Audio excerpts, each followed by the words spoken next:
Hello, and welcome to the Hill for Literacy Speaker Series webinar. I'm excited to introduce you to Tanya Wright today. First, a little bit about the Hill. The Hill for Literacy, where we strive to create a world where every child is a reader. That's our mission, and we want to advance equitable literacy outcomes for pre-K to 12 students by equipping educators with the knowledge and skills to deliver high quality, responsive literacy instruction that meets the unique needs of every student. We're a Massachusetts-based nonprofit. We were founded in 2001, and we provide both in-person and technology-enabled consultancy and services to states, districts, and schools with the aim to increase the number of students meeting state reading standards. And with over 20 years of experience, the Hill partners with districts not only to make change in literacy practice, but to sustain that change over time. And so now a little bit about Tanya Wright. She is a fellow educator who's dedicating her time and energy to providing children with opportunities to read engaging stories as her way of promoting literacy. Tanya received her master's in learning, design, innovation, and technology from the Harvard Graduate School of Education.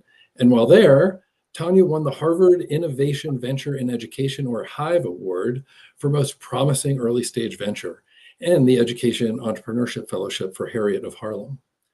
Goodnight Harriet, Adventure in Greytown, a book, 24-minute puppet musical, and a reading curriculum is predicated on the idea that motivation and engagement drives achievement. I can't agree with you more, Tanya.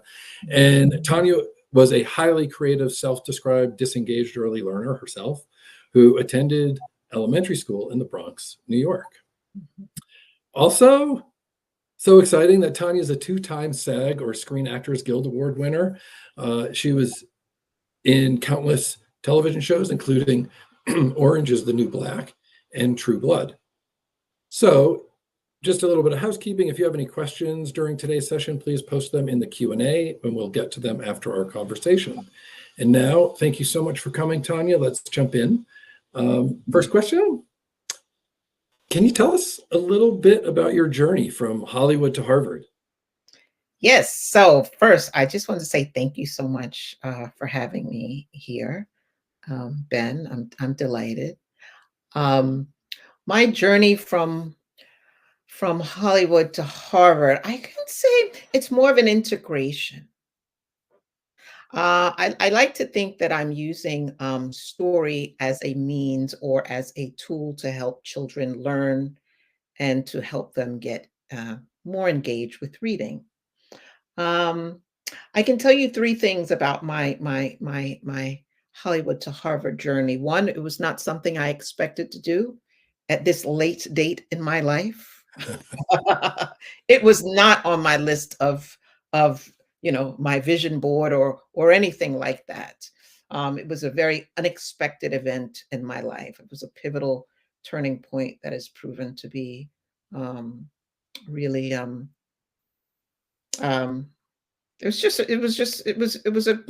was a great left turn. Two, I actually took a train in the middle of the pandemic because I was really inspired and quite moved by what was going on in education, particularly around the early learners and early learners who were in, say, rural China. For whatever reason, I was just really moved by the fact that they were not able to access education. And so I designed this tool.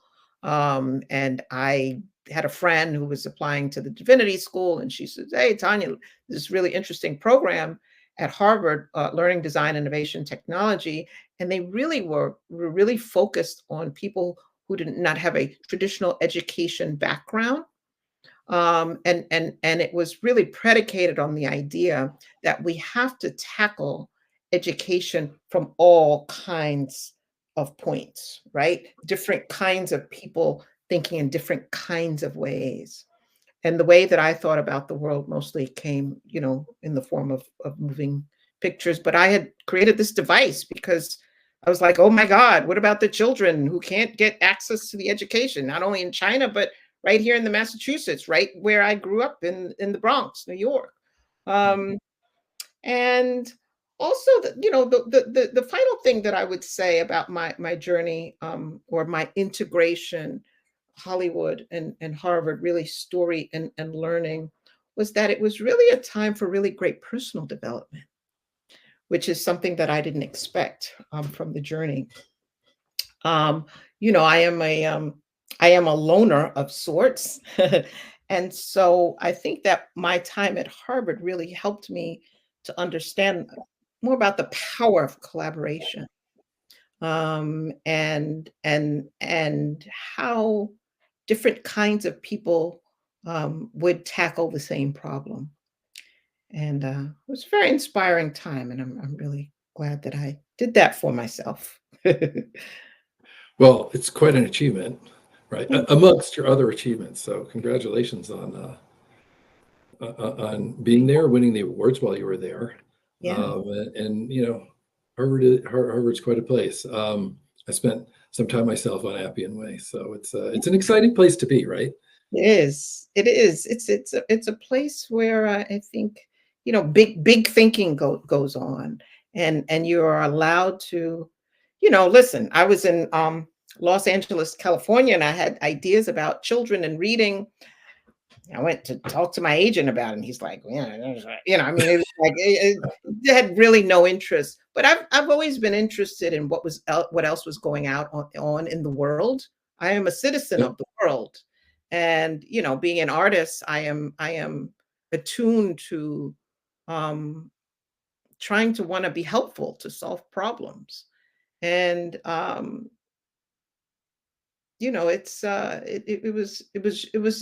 was just also at the time in my life where I just was like, well, I can be doing more. I should be doing more. And I have this thing, Ben. I have this thing where if I have an inkling to do something, I ask myself the question, and it's all about the answer to this question. Am I going to be okay with leaving the planet having not done the thing that I wanted to do? And the answer was no. I would not be sort of clean with myself if I left the planet not having went back to school at a time where I was not thinking about it. It was a time when, like, I ain't going back to school. I didn't even really like school, to be frank. I just Yeah. kind of get through it, but to go back to school at this time in your life, it was really remarkable because I was there because I wanted to be. Mm, I did all the reading and the extra credit and the this and that, and I still go, I mean, I graduated years ago. I still go to the library, about 2 times a week just because I know it and they know me, and I can be there, and I work, and I still run into, Chris Didi and talk to him about motivation, and Dr. Mapp about, school community partnerships, and so, it's still a vital part of my life. so here you are at Harvard, right? You're amongst many of these great minds in education, big thinkers, as you mentioned. What were some of your experiences there that helped bring together your ideas into a puppet show and book series about Harriet? Yeah. I would say that there are 3 things that happened. One, when I came to Harvard, I did have the idea for Harriet. It was more a sketch. Harriet, for those, who are out there, is a children's education company I put together. It's really predicated again on this idea of motivation and engagement. Motivation and engagement. Um, and I was very focused actually on financial literacy, on numeracy. Huh. I did not get into a class that I really wanted to get into. And I was like, I need to pick a class. And there was this literacy class, Meredith Rowe. Oh Um, my God. yes. I went to high school with her. Oh, really? Oh, my Yeah. goodness. Wow. Small world, isn't it? Whole world. And I became so focused on literacy, which stands to reason, right? I was an English major. I was a writer before I was an actor. It stands to reason that literacy just did something to me. It just seems so foundational. And the fact that if children are not reading at the third grade level, by the third grade, they're 4 times more likely to I Yeah. mean, it was just so like, goodness gracious. Let's get to the words. We got to get to the words before we can even get to the numbers. And so I was very focused on this literacy class, and um, part of the final project for that class was the beginnings of what I have today. So that's what happened at Hugsy. But then there was also again another kind of thing that came out of left field, and it was Karen Mapp's class on school and community, and the pivotal role that parents play in the lives and learning of their children. And so I knew then that everything that I was going to create had to have that component or dimension. So tell us a little bit more about Harriet. What is Goodnight Harriet? Yeah. So, good night.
Hello, stars. You are so beautiful. You have always guided the way for me. I am happy you are here to greet me every night.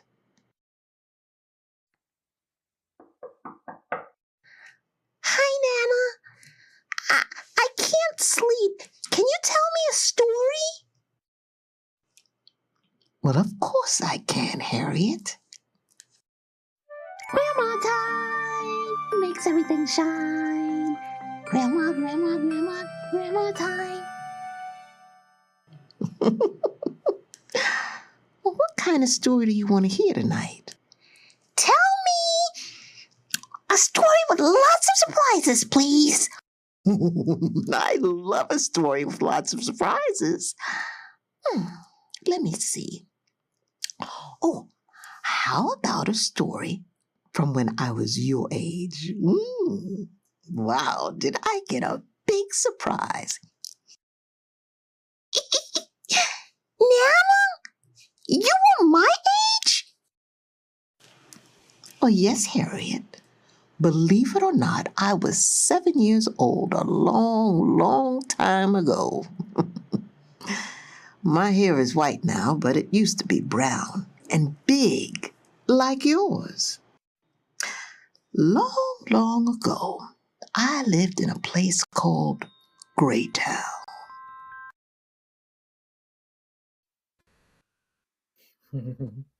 So we made we meaning some of my friends from school, we made that little puppet musical in one day at the Harvard Innovation Lab with socks we got from Amazon. Um, I could not afford to hire, a sort of professional puppet person to make the puppets, you know, Sesame Street like. But I did have socks, and I just had friends who were really smart, wonderful, kind people. And I just said, hey, I want to do this puppet musical. Anybody, I don't care if you've never made a puppet before in your life. You have a heart to do it. Anybody have the heart to do it. And one woman, her name is Karina Grazina, said, hey, Tanya, I'm a little crafty with my hands. And I said, Karina, thank you. You got it. And so I gave her some, sort of parameters around Harriet and her Nana Grace, and she went to town, and that's what she produced.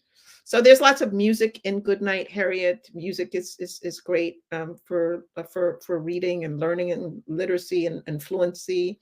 Um, there's the physical play that, you know, if you want to, if a child wants to play Harriet, you know, it's just a great way to get kids excited about words and excited about learning and excited about reading without it being prescriptive, right? Because that's when it gets boring and uninteresting. Yeah. Yeah, I totally get it. And you know, so when you were writing it, well, first, what a lovely invitation, right, to people like who, if you have heart, come and share it with me. Um, and so when you think back to your childhood, the boring stuff, was there a elementary school teacher that is a favorite of yours when you think back to that time? Oh gosh, yes. I actually have Mm. two teachers that were pivotal in my life. One was my third grade teacher. Her name was Miss Miller. Miss Miller was sharp and she was stern. Hmm. And one day, Miss Miller had an emergency. And she said, Tanya, I would like for you to be the class, you know, whatever the class, you go up in front of the class and you make sure that everyone, the class monitor, make sure everyone is, you know, while I'm taking this call.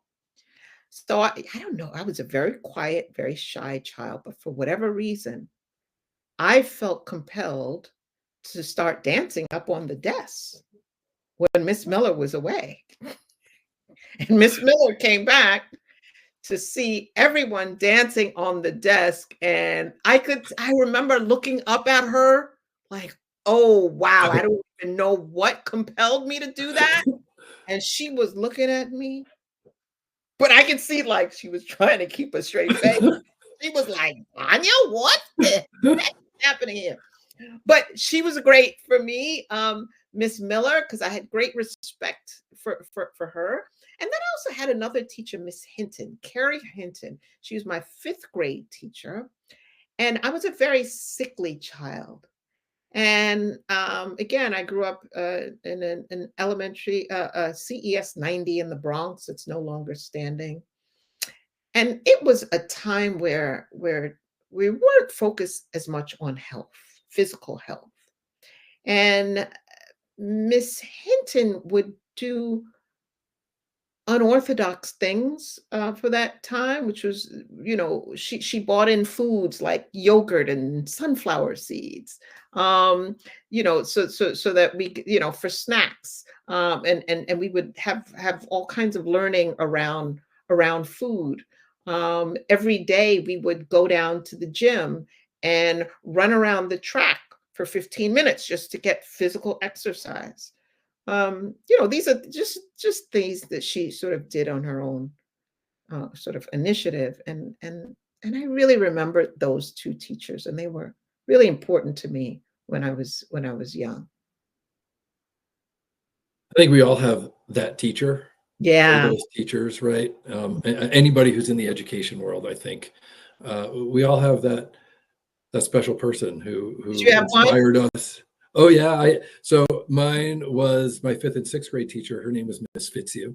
I went to the Bowen School, if there's anybody from Massachusetts in Newton, and she was similar to your teacher, your third grade teacher. She was very kind and very firm and stern, and you know, you had to do what she asked you to do. Right. But she was interesting for her inspiration for me is she never accepted work that wasn't to the best of my ability, right?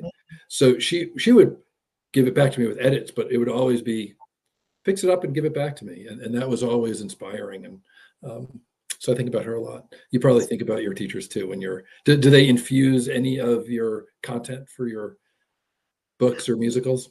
No, they didn't infuse. I think that but just this, you know, like your teacher, it was a bar, like, right. So which is, you know, so great for a growth mindset, you Yeah. know, to work towards something and the knowledge and understanding that you can achieve it.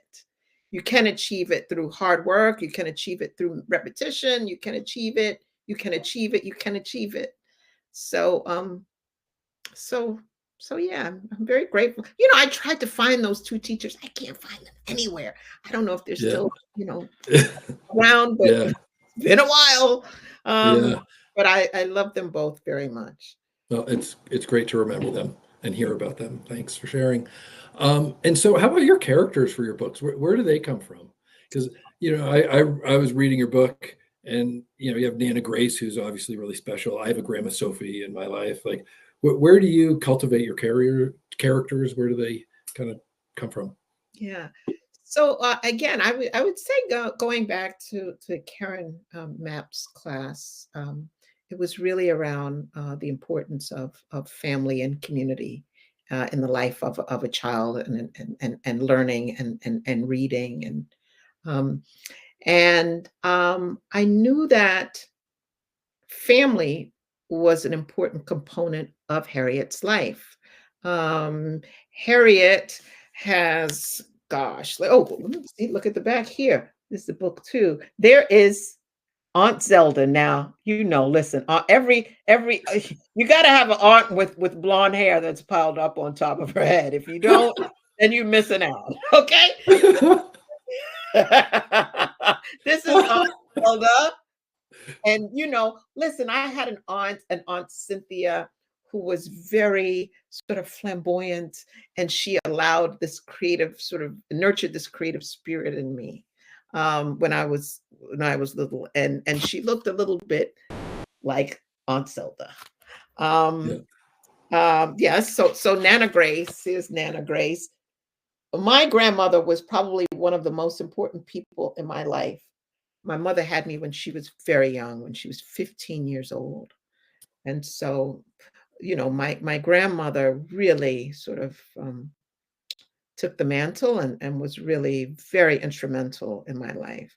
And so much so that I am also writing a book series just called Nana and Me, just adventures of Harriet Oh, and her Nana Grace. And those will be out soon. Those are going to be more picture books though. Um, so family has just always been um, important. It's always been important in the life of this little girl that I was creating in my heart and mind. I'm trying to see if I can find um, one with her parents. Um, this is her dad, Harris. He's a sci-fi writer, and there's a family hair salon, and this guy's the marketing guy for the family hair salon, because you can imagine what's happening there. He's a hot mess, but he's very enthusiastic. um, yeah, and her mom is she's the entrepreneur of the family, so she's responsible for showing Harriet how to make the right change, because again, we got to have some learning in there. So the financial literacy stuff will come a little bit later, oh, but cool. Harriet will be in the family salon, making change for customers and things like that. Yeah, it's great. Family businesses are a bedrock Yeah. for so many people, Mhm. right? And so as you write your book, you've now got the book, you've got the puppet show, that the questions can be answered in your books, which is what a great hook. And you take these books and your show into schools, right? Ooh. So tell me a little bit about your work in schools and what you do in communities, and how Ooh. that works. That's my favorite part of all of this.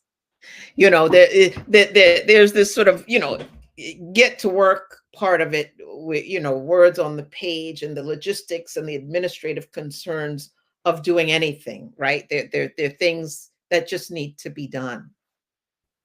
But when I go into a school or to a classroom, and I am connecting with the teachers and the children, that is by far and away my most favorite part of all of this. Um, they inspire me, and it was really it was one situation. It was actually the first time I went into a class with Goodnight Harriet, and after they watched the 24-minute puppet musical, one of the kids said, she said these 3 words I was like, oh, she said, "Where's the book?" I said, Oh, this is it, because listen, the video is just a way in. yeah, It's really just a way in to reading. That's the goal. That's the focus, and the video just helps it along. It's a low bar. It's an easy lift. It's easy to get in there and sort of watch a video, and then hopefully there's something in that video that inspires to want to read about what's happening next. yeah. And so how long had it been since you had been to an elementary school before you did this? Oh gosh, it had been for many years. I was actually a substitute teacher when I went to Los Angeles to be an actor. And I was a substitute teacher at a school in West Hollywood. And I was like, wow, you have the level of energy that is required for this is really remarkable. Um, but I enjoyed it so much. I remember the thing that I just was like, let's everyone keep calm and just make sure that one of these, they don't run outside the doors. I don't won't know where they are. But all pistons have to really be firing. Jesus, I mean, what a job! What an enormous job! What a joyful job! It's really a hard job, and it's probably the most important. Especially with the littles who are just really starting out on their learning journey.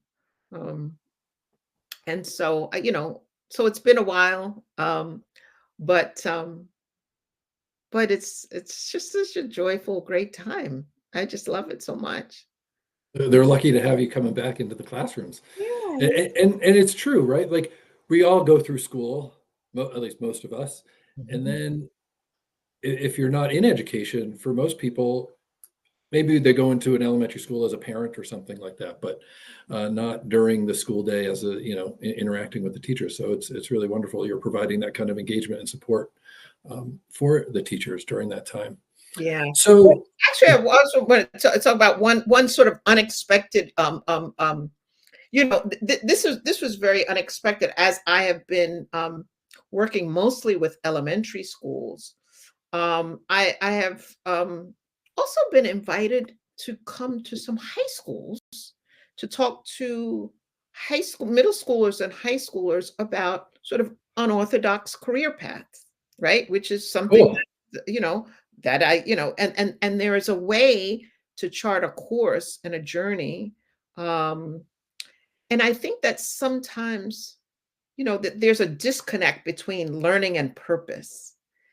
Kids in middle school and in high school, they're thinking about the future and like, I'm in class, but what's all this really about? I'm pressured to do well. I've got to get good grades, and I probably have to go to some college and all the things. But it's if we can find ways to connect that with purpose and make it really personal, then we're on to something with children in that middle grade. I was asked to be a judge for a high school here in Massachusetts. 10 young entrepreneurs. They all had different um, products that they wanted to create that was going to make the world a better place. And 10 out of those 10 products had to do with mental health. And I thought, and so I created this workshop. It's called Connect the Dots, where I also do that with high schools and middle schools, and because we can't forget about them.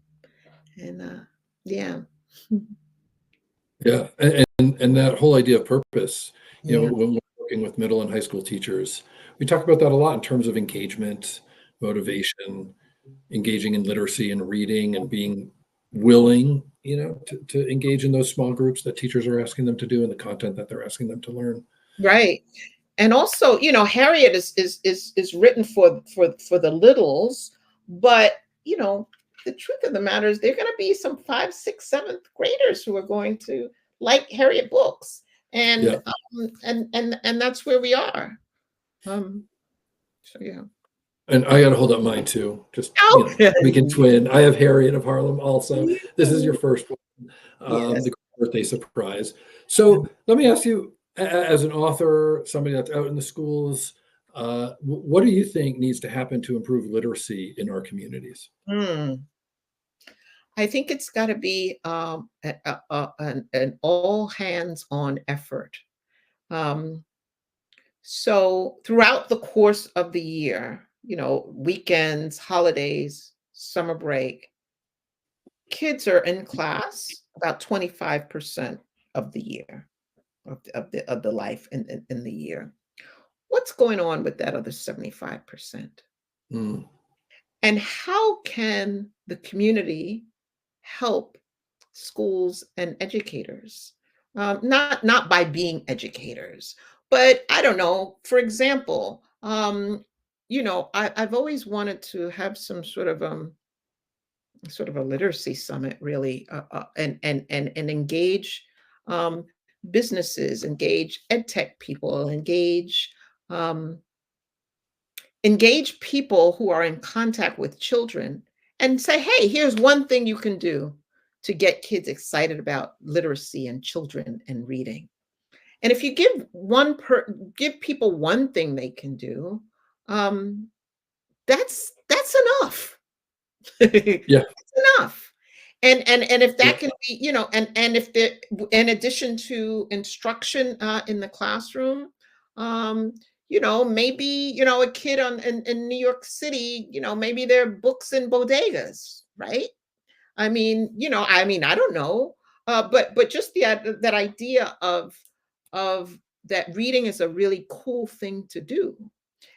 And it'll be an increasingly important thing to do, you know, as we talk about AI, the ability, you know, it's really not the absence of reading, like, oh, you don't have to read anymore because AI can do it all for you. Actually, I believe the opposite is true. Yeah. Those people who understand words in a way that they can write a prompt that is so specific and nuanced, and so detailed are the ones that are going to be able to um, really be able to really capitalize off of, you know, AI and all of this stuff. And so it's vital. It's more vital than ever. And